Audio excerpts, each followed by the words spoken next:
प्रदेश के इलेक्ट्रॉनिक्स और प्रौद्योगिकी मंत्री और जनपद प्रभारी मंत्री सुनील कुमार शर्मा ने कहा कि केंद्र सरकार द्वारा जीएसटी दरों को घटाने पर आज पूरे देश में आर्थिक समृद्धि आई है और हर कोई प्रधानमंत्री नरेंद्र मोदी के फैसले को स्वागत योग्य बता रहे हैं। प्रभारी मंत्री सुनील कुमार शर्मा आज सर्किट हाउस में जीएसटी रिटर्न फॉर्म के संबंध में पत्रकारों से वार्ता कर रहे थे। उन्होंने कहा कि जीएसटी की सरलीकरण करने के साथ साथ केंद्र सरकार ने जीएसटी दरों में भारी कटौती की है और 2 स्लैब घटाकर अब केवल 5 और 18% की जीएसटी निर्धारित की गई है। उन्होंने कहा कि लगभग आम जीवन में उपयोग होने वाले 99% वस्तुओं के दामों में कमी आएगी और बाजार में खरीदारी बढ़ेगी। जीएसटी की दरों को कम करने के सवाल पर उन्होंने कहा कि केंद्र सरकार द्वारा इसकी समीक्षा की गई। उन्होंने कहा कि केंद्र सरकार समीक्षा के उपरांत जीएसटी की दरों में कमी की है। उन्होंने कहा कि जीएसटी के माध्यम से सरकार को राजस्व की वृद्धि हुई है और आज भारत विश्व आर्थिक शक्ति बन चुका है। एक सवाल के जवाब में उन्होंने कहा कि जीएसटी घटी पर जो दुकानदार सामान नहीं देगा उसके खिलाफ कानूनी कार्रवाई की जाएगी। उन्होंने कहा कि केंद्र और प्रदेश सरकार द्वारा जीएसटी रो में कटौती करने पर किसी प्रकार के राजस्व संग्रह पर प्रभाव नहीं पड़ेगा। हमारी सरकार एनडीए की सरकार ने जीएसटी लगाया और जीएसटी से देश को लाभ मिला है। जीएसटी के कारण व्यापारियों को सुविधा मिली है।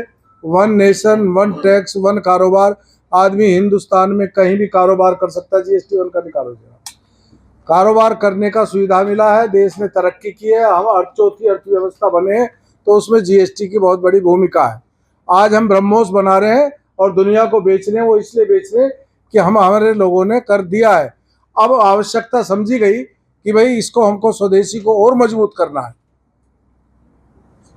प्रणाली दोषपूर्ण नहीं थी। प्रणाली में कहीं किसी का ऐसा नहीं है कि आर्थिक शोषण हुआ हो। ये इस प्रकार का व्यंग करना उचित नहीं है। प्रणाली दुनिया की सर्वश्रेष्ठ प्रणाली जीएसटी 1 थी और उसमें सुधार हमेशा लाए जाते हैं, हर कार्य में सुधार। और तमाम राज्यों के साथ मिलकर के भारत सरकार ने इस व्यवस्था को किया है और लोगों को लाभ मिला है। विपक्ष तो लगातार इस पर सवाल या निशान खड़ा कर रहा है कि इतने पैसे जो लगाए गए थे व्यापारियों से या बाकी लोगों से, मतलब अगर सीधा सीधा देखा जाए तो 1,27,000 करोड़ रुपया जो हुआ है इस चीज में, तो उसमें ज्यादा गरीबों का वो हुआ है। 80% लोग गरीब थे जो उनसे जीएसटी लिया गया, तो उसको कैसे सरकार जीएसटी सबसे लिया गया, उस पर लिया गया, उत्पाद पर लिया गया, एक बार टैक्स लिया गया। लोग हर बॉर्डर पर खड़े रहते थे घंटों घंटों और हर राज्य का अलग टैक्स लगता था। वो टैक्स इससे कहीं बहुत ज्यादा बैठता था। ये जो कांग्रेस सरकार में टैक्स थोपे गए थे, उन बहुत सारे टैक्सों को खत्म करके जीएसटी लगाया गया था। जीएसटी भारत की बेस्ट टैक्स प्रणाली है। अब हमने उसमें और कमी की।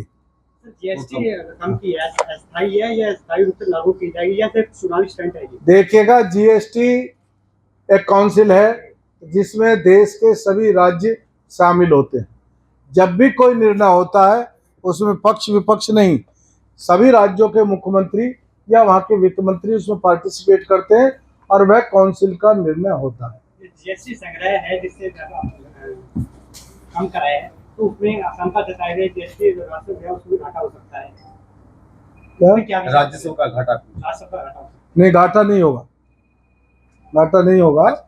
और ज़्यादा हम लोग जितना सरलीकरण होता है, पहले आयकर के कितने लोग, कितने इनकम टैक्स पेयर थे कांग्रेस के जमाने में, आज कितने हैं?